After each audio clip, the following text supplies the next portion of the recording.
తెలుగుదేశం అధినేత ముఖ్యమంత్రి చంద్రబాబు నాయుడు గారికి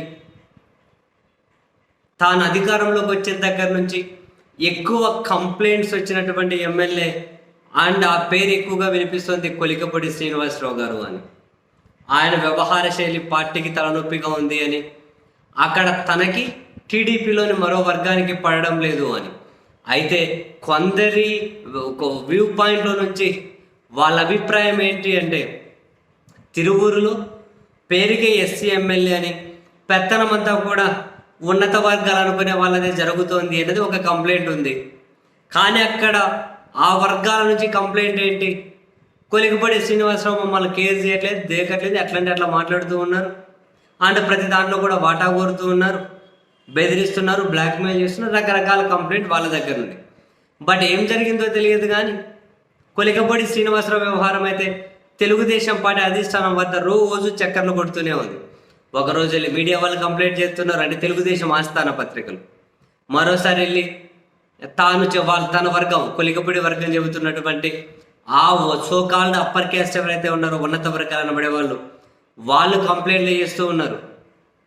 వాళ్ళు నేరుగా చంద్రబాబు వరకు వెళ్ళగలిగే ఆ యాక్సెస్ ఉన్న వాళ్ళు కంప్లైంట్ చేస్తూ ఉన్నారు. బట్ ఇటు సైడ్ ఈయనేమో పుష్ప స్టైల్లో దీని అవ్వ తగ్గేది ఎలా అని చెప్పి ఈయనున్నారు. అండ్ పైపెచ్చి వరుస పెట్టి ట్వీట్లు పెట్టారు, పోస్టులు పెట్టారుగా, అగ్నిపర్వతం బ్లాస్ట్ అయ్యే ముందు ప్రశాంతంగా ఉంటుందని, తిరువూరుని సేవ్ చేసుకోవడానికి పెద్ద ర్యాలీ చేయబోతున్నాని. ఇవన్నీ కూడా టీడీపీ అధినేతకు, ముఖ్యమంత్రి గారికి మరింత మంట రాజేసాయట. ఫైనల్గా కొలికపూడి వ్యవహార విషయంలో ఒక నిర్ణయం తీసుకున్నారట. మైలవరం ఎమ్మెల్యే వసంత కృష్ణప్రసాద్కి తిరువూరు బాధ్యతలు కూడా ఇచ్చారట ఇన్ఛార్జ్గా. సో అఫీషియల్గా ఇంకా ప్రకటించలేదు కానీ బట్ మొత్తం ఆ బాధ్యతలన్నీ చూసుకోమని చెప్పి వసంత కృష్ణప్రసాద్కి ఇచ్చారట. ఆ విషయం కొలికపూడికి కూడా చేరిందట. మరి ఇప్పుడు ఇంకా ఒక రకంగా చెప్పాలి అంటే టీడీపీలో ఇప్పుడు రెండో వికెట్ డౌన్ అయినట్లే.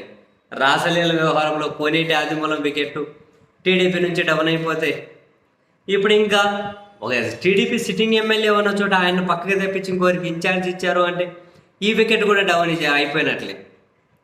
సో అది కూడా రెండు ఎస్సీ ఎమ్మెల్యేలు, దళిత ఎమ్మెల్యేలు ఉన్న దగ్గర. మరి తనను పక్కన పెట్టేసి ఇంకొకరిని ఇన్ఛార్జిగా నియమిస్తే ఎమ్మెల్యేగా ఉన్న కొలికపూడి శ్రీనివాసరావు తన స్పందన ఏ విధంగా ఉంటుందో, తాను ఏ విధంగా రియాక్ట్ అవుతారన్న విషయం అయితే చూడాలి. మరి పైపెచ్చు తన వ్యవహారం మీద చంద్రబాబు నాయుడు గారి నివేదిక కూడా కోరినారట. మరి ఫైనల్గా ఈ వ్యవహారం ఏ తీరం చేరుతుందో ఏమో.